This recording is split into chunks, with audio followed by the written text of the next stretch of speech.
Local news for Thursday the 9th of February. Wairarapa spending in January saw $44.5 million spent in the region, a 7.3% increase in January year on year, according to Paymark figures.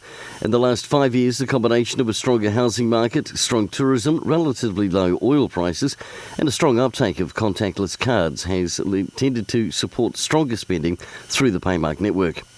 The Masterton Business and Investment Attraction Summit is on today. Held at the Masterton Club, stakeholders from across the Wairarapa business community will attend to discuss how we are to create a more dynamic environment for attracting business and investment in Masterton. Motorists in Wairarapa were yesterday advised that the bridge over the Tauhera River on State Highway 53 has a hole in it and it needs to be repaired. The road has been closed while a structural inspection and repairs are completed. There is an alternative route at State Highway 2 and Number 1 line. And another Kiwi chick's been born at Pukaha Mount Bruce, the 43rd to be hatched at Pukaha, with still one egg in the nursery and another still to come in from the forest. And in sport, round 11 of the 2020 cricket competition is back again tonight, with Lansdowne taking on Red Star of the top grade.